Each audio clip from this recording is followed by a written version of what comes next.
Yeah, hi guys. Welcome to the ninth lecture for English Phase 2 for RBI Grade B 2017.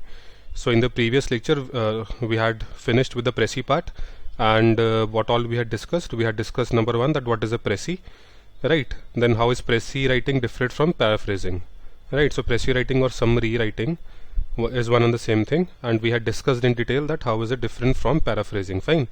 Then we had also discussed that how we have to write a precis. Right, I had told you some thumb rules, right, or the rules which you have to follow while writing a precis. Then I had given you assignment which had two passages, right, two passages, and you had to form a summary of those passages, and then I had discussed the assignment as well.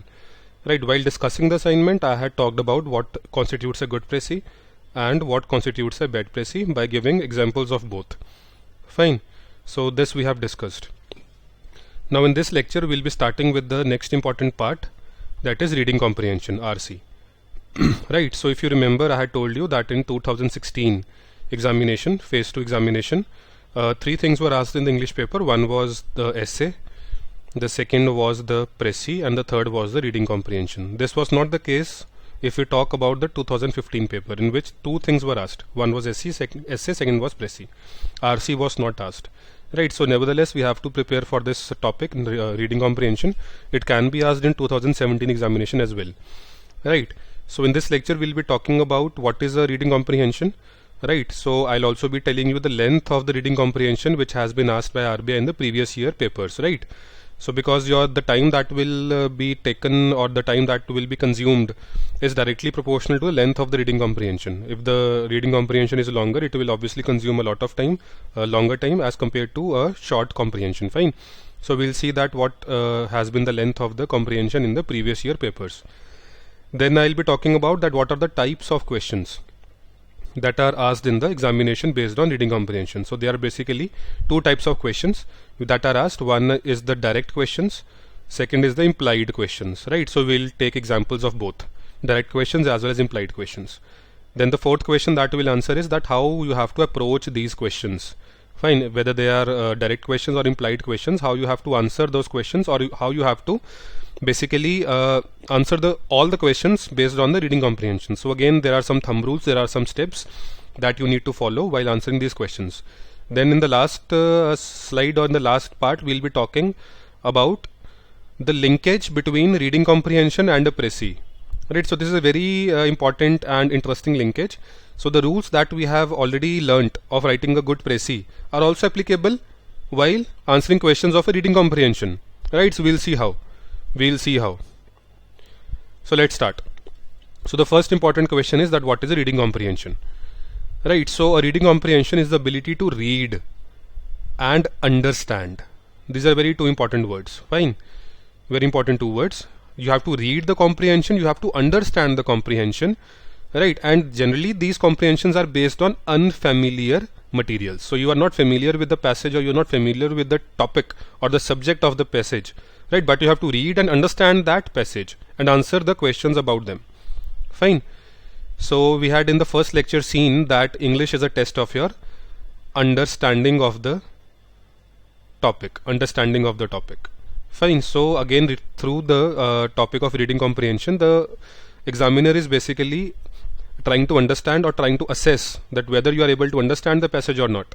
Right, so if you are able to answer the questions correctly, that surely gives an idea, or that is a guarantee that you have been able to understand the given passage. Right, so passages can be based on a variety of topics.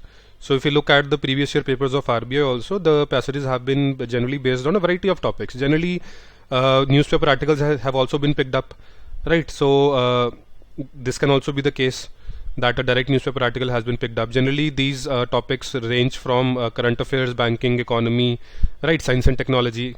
All these topics can be asked. So the passages can be based on n number of topics. So the candidates are required to look for the underlying assumptions and inferences. This is a very important point. Right, so this point is important because you have to read between the lines. You have to keep in mind that there is no room for students' own opinions, own assumptions, or prejudices. So while you have to keep your own opinion and assumptions away, you don't have to mix them with the passage, you still have to look for the underlying assumptions and inferences. So there's a difference between the two. You don't have to insert your own opinions or your own prejudices or stereotypes, right? You don't have to insert these things into the passage or into the answers of the passage, but you still have to get into the head of the writer of the passage and look for underlying assumptions and inferences, right? So these 2 points are very, very important, because the questions which are not direct in nature, which are indirect or implied, are based on these 2 points. Fine. If the answer to the question is directly found in the passage, it is called a direct question. If the answer of the question is not directly found in the passage, it is an indirect question or an implied question. So how will you be able to answer an implied question? By looking for the underlying assumptions and inferences without corrupting the passage with your own opinions, assumptions and prejudices. Fine. So what our aim is that you have to understand the writer's point of view. You don't have to insert your own point of view, you just have to understand the writer's point of view. This point is very important. Fine. So it is a bit tedious to read the comprehension in one go and infer the points for it in a very short span of time, right? Since the topic that you are reading the passage upon is not known to you, it is an unknown topic. Generally the words that are used in the passage are a bit difficult, so it is a bit tedious. It is not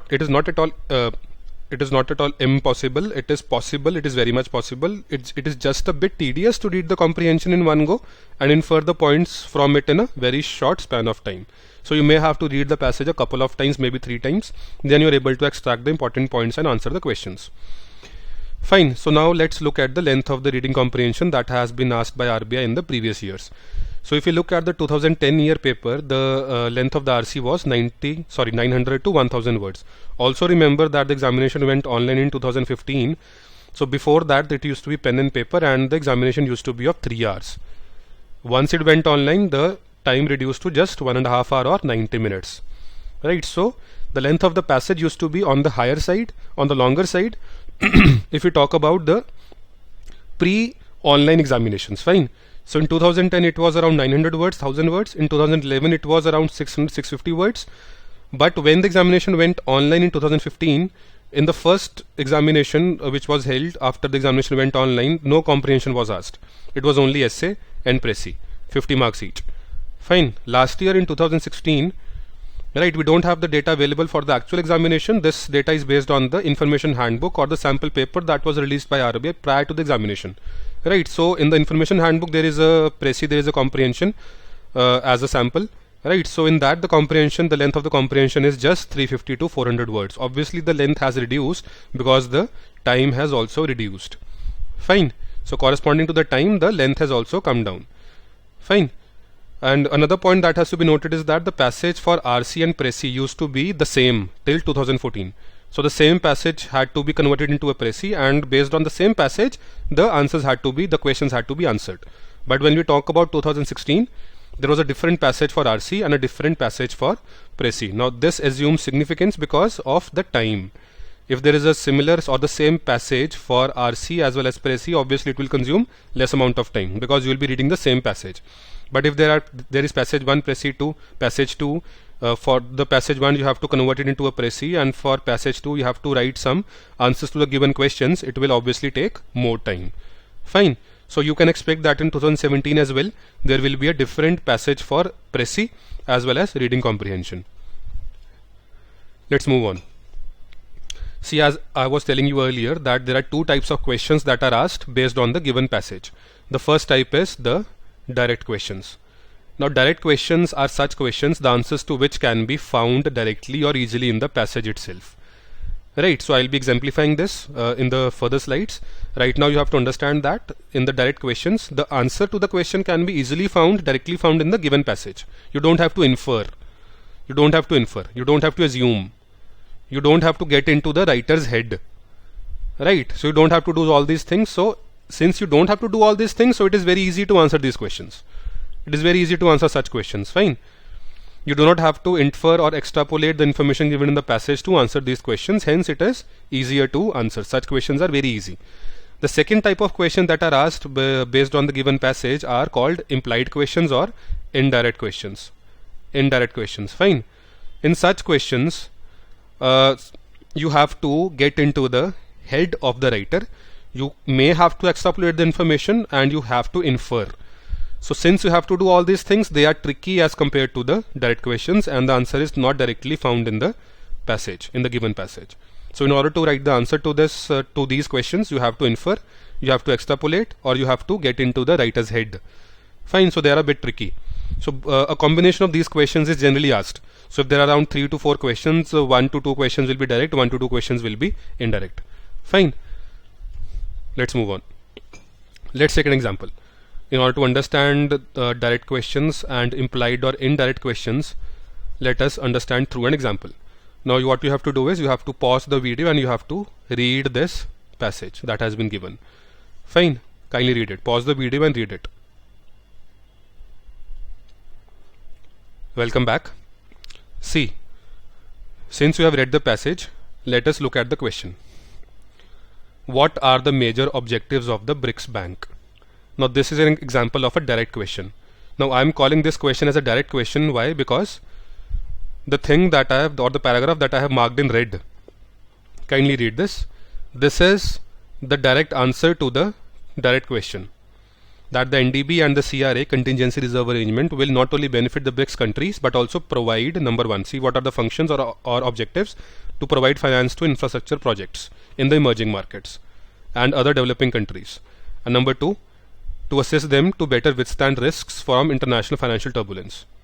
Fine. So this is the objective of CRA and the first is the objective of NDB. Right. So the answer to this question can be found in the passage itself directly. So right. So as I had told you earlier, this answer to such questions can be found easily in the passage. It is very easy to answer these questions, and you just have to, and you do not have to infer or extrapolate the given information to answer these questions. You just have to write the given answer in the passage in your own words. That's it. Fine. So these questions are easy to answer. Now let us look at another example. Read this passage. Kindly pause the video and read the passage and come back. Fine. See, let's see now. Since you have read the passage, let us go to the question. One question is, what is artificial intelligence? The second question is, what does the term bureaucratic paper refer to? First question is, what is artificial intelligence? And the second question is, what does the term bureaucratic paper refer to? Now this passage has been taken from the information handbook or the sample paper that was released by RBI prior to the 2016 phase 2 examination. Right, this is a sample passage that was given in that information handbook. Right. So if you have to answer the question, what is artificial intelligence, you can read the passage again and again, and you will find that this question has not been directly answered in the given passage. All you can find in the given passage is the reference to this term artificial intelligence and this line. Indeed, this is already happening in a number of countries. From simple needs we will move to more complex servicing and ultimately into creativity, or what is called artificial intelligence. Right, so you have to mold these lines. You have to extrapolate this information. You have to get into the writer's head, and then you have to answer the question, what is artificial intelligence? You get only this raw data from the given passage. Direct answer is not to be found. Similarly, let's see the second question. What does the term bureaucratic paperwork refer to? Now again, the direct answer to this question is not found in the given passage. All you can find is the reference to this phrase here, bureaucratic paperwork. Right, so the exact paragraph is, even in less developed conditions, the potential of the electronic network to take over a great deal of what is called bureaucratic paperwork has been vividly demonstrated. The phrase has been used, bureaucratic paperwork, but the exact definition has not been given. Again, you have to get into the head of the writer. You have to infer, you have to assume to answer this question. So these are the examples of implied or indirect questions, and these questions are slightly tricky as compared to the direct questions, and you have to again infer, get into the writer's head in order to answer these questions. Fine. So now I think that these questions are clear, that what you understand by direct questions and what you understand by indirect or implied questions. Fine. Let's move on. See, the next question that we have to answer now is that how to read, understand the given passage. how to read as well as understand. See, mere reading won't help. You have to understand the given passage, and then you have to answer the questions that have been asked. Fine. So the first step is, this is very important step, that you have to read the questions that are given. Right, so if the passage is followed by say 4 questions, read these questions first. Do reverse engineering. Follow a bottom-up approach instead of a top-down approach. Right, so you have to follow a bottom-up approach. Don't follow a top-down approach. It will save time. It will lead to better marks in your paper. So if there are 4 questions that are given at the end of the passage, kindly read these questions first, and then you have to read the passage. Step 2. Right, so the step 2 is to read the passage slowly. Don't be in a hurry, right? If you finish the passage very quickly, chances are that you have to read the passage again. So you have to read the passage slowly, and you have to try to locate the answers to the questions that you have already read. Right? So the answers to the direct questions can be easily found, right? Because the answer to these direct questions are given in the passage directly. So you can easily find out and easily locate that the answer to this question, this direct question, is given in this paragraph. Fine, so half your job will be done. So if 2 questions are direct questions, you can easily locate that in paragraph number 1 the answer to the question 1 is given, and in paragraph number 3 the answer to the second question is given. Right, so you can easily locate the answers, and this will save time. Fine, the paragraphs containing the central idea of the answers to the indirect question should also be located. So for the direct questions, you are able to locate the exact paragraph and the exact answer as well. You just have to convert those into your own words. But for the questions which are indirect and implied, you have to locate the paragraphs containing the central idea based on which you will be answering those indirect questions. Right, so this is step 2. So step 3 is that while reading, you have to lay focus on the central idea of every paragraph. Remember the rules of precis writing. Right, you have to focus on the central theme, central idea of each paragraph, because that is what is important. Right. So if the given reading comprehension passage is say of 800 words, you should be able to convert these 800 words into just 200 or 150, 200 odd words. Right. Now these 150, 200 odd words will be nothing but the central ideas or the important points of the different paragraphs. So you should be able to eliminate all the 600 words which are not relevant. Now how will you come to know that these points are relevant or not? We will see in the further slides. Right, so these questions will also give you an hint. So once you read the questions and then you read the passage, obviously you will come to know that since these questions have been asked, so what are the relevant points in the passage, or what is the central idea of the given paragraph. So the answers to the question will obviously be from the central idea or from the important points given in the passage.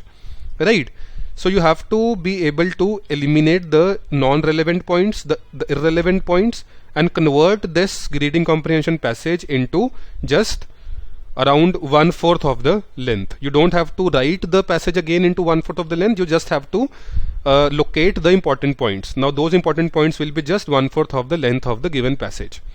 Right, and the final step is that once you have located the answers, you have to write the answers in your own words. Fine, very important. So these are the steps that you have to follow. That first of all, you have to do reverse engineering. You have to read the questions first, then you have to read the passage very slowly and try to locate the exact answer of the direct questions, and try to locate the paragraphs containing the central idea based on which you will be answering the indirect questions. The third step is that you have to focus on the central idea only. Right, how will you come to know that this point is important or this paragraph is important?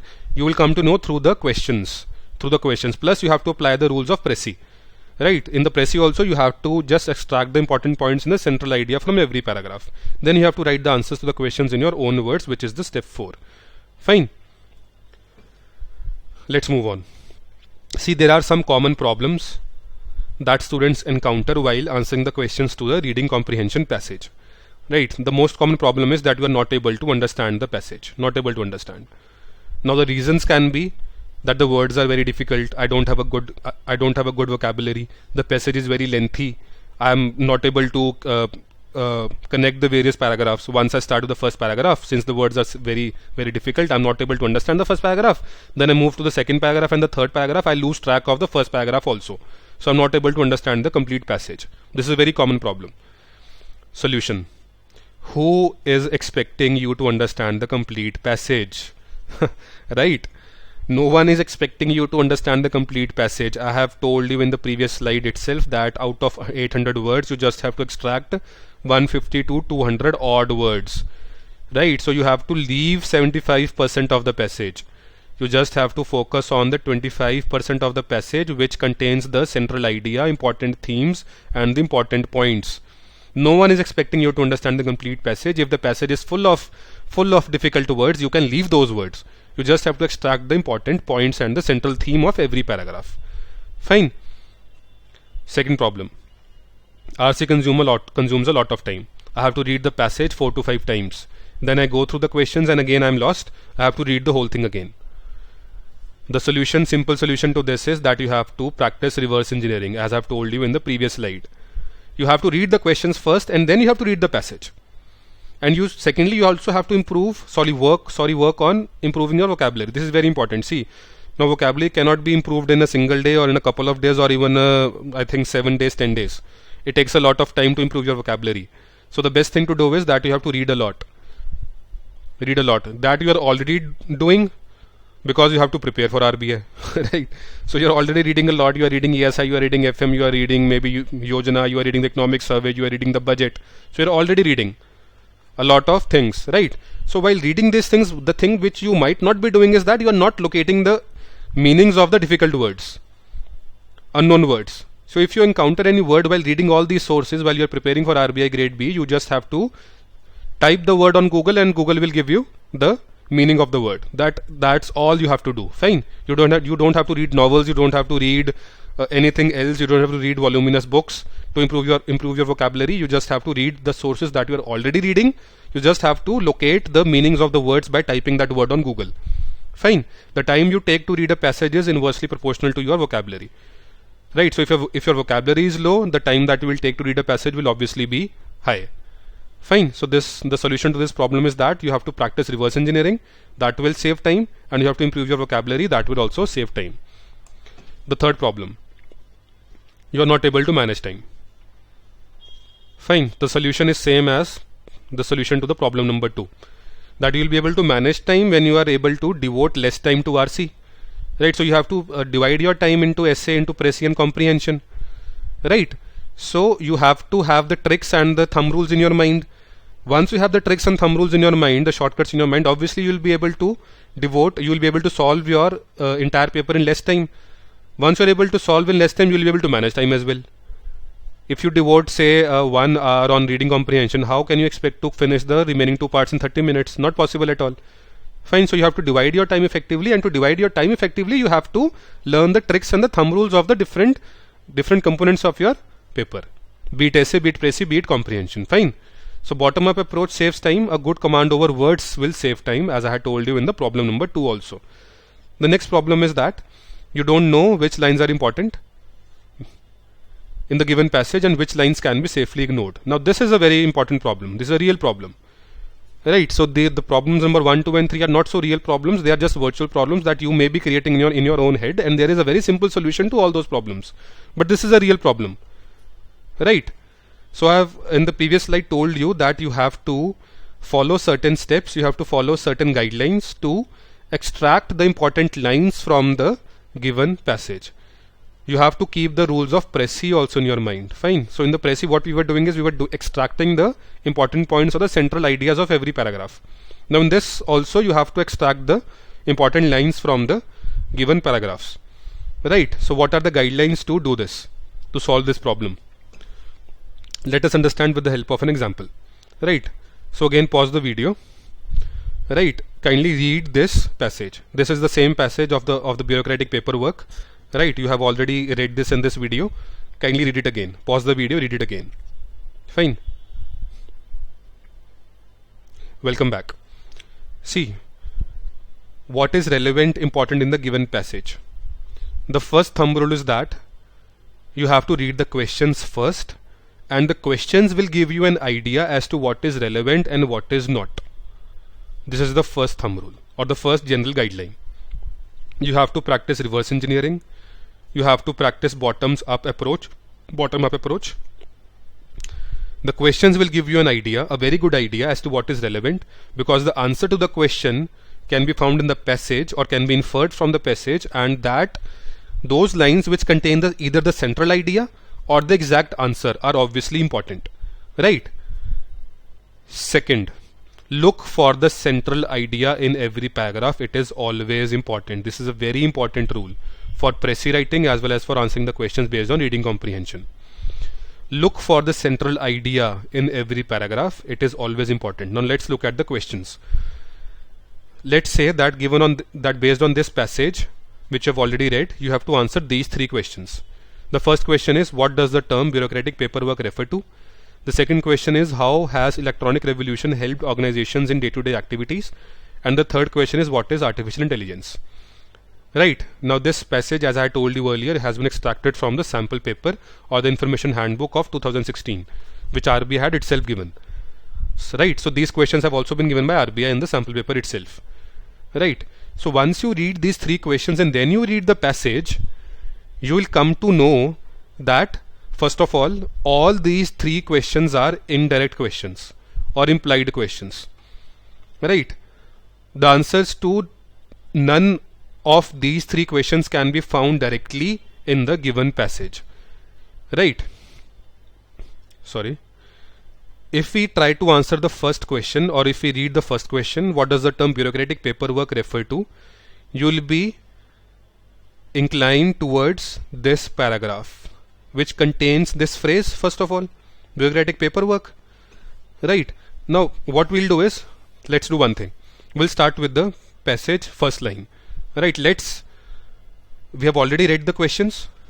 Let's extract the important points of the given passage from the given questions as well as from the central idea of every paragraph. Let's employ these two rules, that you have to first read the questions and then you have to look for the central idea. Let's apply these two rules and let us convert this lengthy passage into a very short passage containing the answers and the central idea. Fine, let's do that. See, read the first line.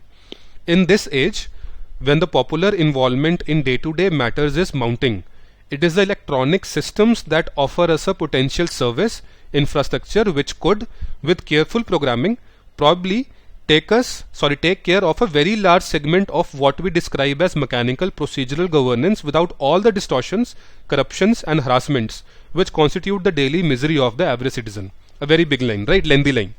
Let's see what is important in this paragraph. The things which are the words that are important in this paragraph is that electronic systems offer us a service infrastructure, right, that can take care of mechanical procedural governance. First point, electronic systems offer us a service infrastructure that take care or which can take care of the mechanical and procedural governance. The second important point is that such electronic systems do not have the distortions, corruptions and harassments. Right, that's it. Second point, that these systems are free from distortions, they are free from corruptions and harassments, right, which constitute the daily misery of the average citizen. Leave it. Of course, the electronic systems will only behave to the extent that they are properly programmed, but this is no impossible task today. Now these words are not important. The only thing that they are trying to convey is that these systems are very much possible, and they the thing or the performance of these systems will depend on the kind of programming that is done in these systems. Fine. So no question is asked on these aspects, so we'll ignore. And plus, the central idea was that these systems offer us a very good system that can take care of the mechanical and procedural governance without the distortions and corruptions. This was the central idea of this paragraph. We are done with the first paragraph. Let's move on to the second paragraph. Once we move our minds beyond the mere use of the electronic revolution for business efficiency and higher profitabilities and apply it to the task of reducing the routine repetitive activities of governance, we will conserve the time and energy for more important and creative tasks. Now what is important in this paragraph, relevant in this paragraph, is that electronic revolution, right, can be applied to routine repetitive activities of governance, and this leads to saving of time and energy. That's it. Electronic revolution can be applied to the task of routine repetitive activities of governance, and this can conserve the time and energy which can be then devoted towards important and creative tasks. Leave it. It can conserve time and energy. That's it. This is the next important point, or the third point. Right. Let's move on. In other words, the electronic revolution can make for better and more effective handling of real everyday problems. Now they are repeating the same thing here again. Routine repetitive activities, real everyday problems. So everyday problems is same as routine repetitive activities. So leave this line. Additionally, to provide the basic service of computerized information banks. So in addition to providing the basic service of being or of acting as computerized information banks, they can also be used to solve your everyday problems. So this line is not important. Fine. Done. Even in less developed conditions, the potential of the electronic network to take over a great deal of what is called bureaucratic paperwork has been vividly demonstrated. Right. I think this word is countries, not conditions. Right. In less developed countries, the potential of electronic network to take over a great deal of what is called bureaucratic paperwork has been vividly demonstrated. Now the important words in this line is that in less developed countries also electronic network can be used to reduce the bureaucratic paperwork. That's it. This is the fourth point. Right. So electronic network can take over the bureaucratic paperwork even in less developed countries. Fine. Let's move on. Licensing system involving endless form filling, tax matters which baffle millions of citizens, election systems which require massive supervisory mobilizations, or referendums based on minuscule samples which seldom reflect the reality at a social base. At all these points, the electronic advantage is seen and recognized. However, we must proceed further. Right. So what is important in these 3, 4, 5 lines is that the electronic advantage is seen and recognized in all these matters, be it tax matters, be it licensing, be it election systems, or be it referendums. Right. So in tax matters, in licensing systems, in election systems, in referendums, the electronic advantage is seen and recognized. Fine. This is the next point, or the fifth point. So there are again 3 important points in this paragraph. So 2 in this, 3 in this, total of 5 points till now. Fine. So let's see the last paragraph. It is possible to foresee a situation where the citizen with his personalized computer entry card, his number, is able to enter the electronic network for a variety of needs now serviced by regiments of officials high and low. Indeed, this is already happening in a number of countries. From simple needs, we'll move to more complex servicing and ultimately into creativity, or what is called artificial intelligence. Right. So as you can remember, there was a question on artificial intelligence. There was a question on bureaucratic paperwork. So this paragraph is important. Now let's see what is important in this paragraph. What is to be extracted from this paragraph, or what is the central idea of this paragraph?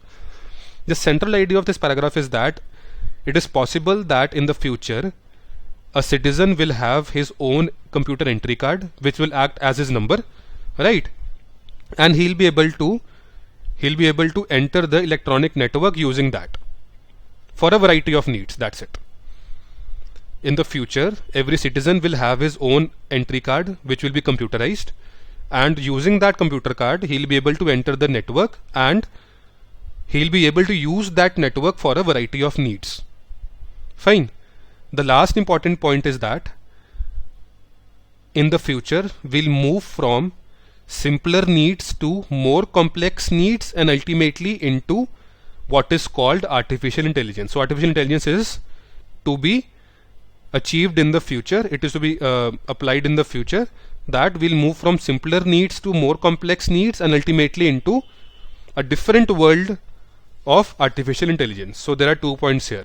So total of 7 important points are there in this given passage. Now these 7 points I have extracted by applying simple rules that you have to ignore the things which are not relevant. Now how do I come to know that what is relevant and what is not relevant? By first of all reading the questions which have been given at the end of the passage, and secondly by applying the rules of the precis. By applying the rules of the precis, that you have to extract just the central idea of the given paragraph. You read the paragraph, you will come to know that this is what the author is trying to say in this paragraph. right? This is the central idea of the paragraph, right? So this is how you have to extract the important points based on the given questions and based on the rules of the precis, and then you have to answer the given questions. So in the next lecture what I'll be doing is that I'll be taking more examples of reading comprehension and we'll be writing the answers to the given questions. Right, here we have discussed the rules. Right, here we have discussed the rules. We'll be applying those rules and the steps.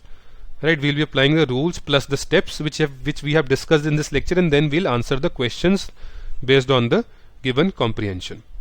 Fine. Now what you have to do is you have to download the assignment. Now in your course contents you have to download the PDF which will contain 2 passages. It will contain 2 passages or reading comprehension, RC1 and RC2, and I'll be taking up that tomorrow. Fine, you have to answer the questions. Kindly practice the questions, write the answers to these comprehensions, and then you can cross verify by looking at my answers tomorrow. Fine. You don't have to submit the assignment. Kindly don't mail us the assignment. You just have to solve on your own. I have already told you the rules. I have already told you the steps. You just have to apply these rules and steps. Fine. Thank you.